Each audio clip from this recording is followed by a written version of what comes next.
இறை வார்த்தையில் இணைவோம், நம் ஆன்மீகத்தை பலப்படுத்துவோம். கிறிஸ்தியேசுவில் எனக்கு பிரியமான அன்பு சகோதர சகோதரிகளே, தவக்காலத்தின் முதல் வாரம் திங்கட்கிழமை இன்று நம் அனைவருடைய இறை வார்த்தை பகிர்வில அன்னையம் திரு அவை நம் ஆண்டவர் இயேசு கிறிஸ்துவோடு இணைந்து நம் அனைவரையும் சிந்திக்க கொடுக்கப்பட்டிருக்கிற நற்செய்தி வாசகம். முதல் வாசகம் லேவியர் புத்தகம் 19ஆம் அதிகாரம் இறைவார்த்தை 1, 2 மற்றும் 11 முதல் 18 முடிய. இந்த வாசகம் எதை பற்றி நமக்கு சொல்லுகிறது? இந்த மண்ணுலகில் வாழ்ந்து கொண்டிருக்கின்ற எந்த ஒரு மனிதனும் தன்னுடைய வாழ்நாள் முழுவதுமாக எப்படி அவன் இந்த மண்ணக பயணத்தை தொடர வேண்டும்? இந்த பயணம் மண்ணக வாழ்வு சார்ந்ததா அல்லது விண்ணக வாழ்வை சார்ந்ததா? இறை சாயலாக படைக்கப்பட்ட நாம் அனைவருமே இறை வார்த்தை ஒவ்வொரு முறையும் நமக்கு சொல்லுவது என்னவென்றால், நாம் இந்த உலகத்தை சார்ந்தவர்கள் அல்ல, மாறாக விண்ணுலகை சார்ந்தவர்கள். அப்படி நாம் இந்த உலகத்தை சாராமல் விண்ணுலகை சார்ந்தவர்களாக இருந்தால் எப்படிப்பட்ட வாழ்வு வாழ வேண்டும் என்பதை இன்றைய முதல் வாசகம் தெளிவாக நமக்கு சொல்லுகிறது. ஆண்டவர் மோசேயிடம் கூறியதாக இன்றைய முதல் வாசகம் ஆரம்பிக்கப்படுகிறது. இறைவன் தந்தை கடவுள் மோசேயிடம் கூறுகிறார், இஸ்ரேல் மக்களிடம் நீ கூற வேண்டியவை என்னவென்றால், உங்கள் கடவுளாகிய நான் தூய்மையாக இருப்பது போல நீங்களும் தூய்மையாக இருங்கள் என்று.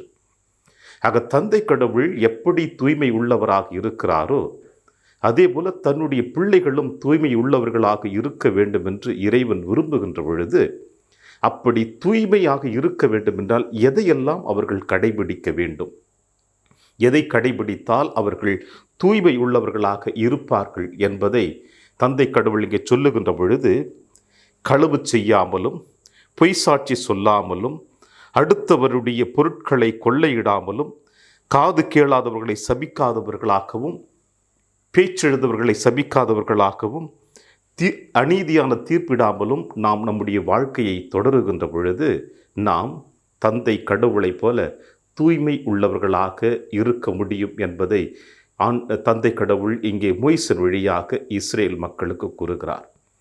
ஆக இது உலகில் இருக்கின்ற நாம் அனைவருமே உலகை சார்ந்ததாக பார்வைக்கு இல்லை என்றாலும் அது விண்ணக வாழ்வை சார்ந்த ஆன்மீகம் சம்பந்தப்பட்ட இப்படிப்பட்ட செயல்கள் ஒவ்வொன்றிலும் ஒவ்வொரு மனிதனுடைய உள்ளத்தின் ஆழத்தை அதிகமாக காயப்படுத்தும். ஒருவேளை நாம் அடுத்தவர்களுக்கு பொய்யானை சொல்லுகின்ற பொழுது, பொய் சொல்லுகின்ற பொழுது, திருடுகின்ற பொழுது, ஊனமுற்றவர்களை சபிக்கின்ற பொழுது, தேவையற்ற வார்த்தைகளை அடுத்தவர்கள் மீது திணிக்கின்ற பொழுது, இவை அனைத்துமே உடல் ரீதியாக அல்ல மன ரீதியாக ஒவ்வொரு மனிதனையும் பாதிக்கக்கூடும். எனவே நாம் அனைவருமே தந்தை கடவுள் எப்படி தூய்மை உள்ளவராக இருக்கிறாரோ அதே போல நாம் தூய்மை உள்ளவர்களாக இருக்க வேண்டும் என்று இங்கே தந்தை கடவுள் மோசே வழியாக இஸ்ரேல் மக்களுக்கு கூறுகிறார். இன்றைய நற்செய்தி வாசகத்தில் மத்திய எழுதிய நற்செய்தி 25ஆம் அதிகாரம் இறைவார்த்தை 31 முதல் 46 முடி இறைவார்த்தை.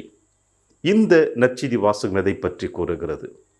ஆண்டவர் இயேசு கிறிஸ்து இறுதி தீர்வையின் போது என்ன நடக்கும், யாருக்கெல்லாம் எப்படி நடக்கும் என்பதை இங்கே அழகாக சொல்லுகிறார். பசியோடு இருந்தேன், நோயுற்று இருந்தேன், சிறையில் இருந்தேன், அந்நியனாக இருந்தேன், ஆடையின்றி இருந்தேன். இப்படி எல்லா சூழ்நிலைகளையும் இருக்கின்ற பிள்ளைகளுக்கு நீங்கள் செய்த உதவிகள் எல்லாம் எனக்கே செய்தீர்கள்.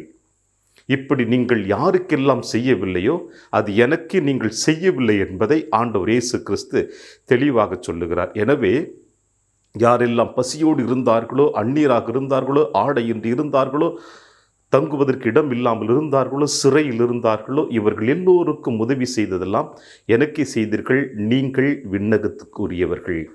உலகம் தோன்றுவதற்கு முன்னதாகவே ஏற்பாடு செய்யப்பட்டிருக்கின்ற என் தந்தையினுடைய இல்லத்திற்கு வாருங்கள்.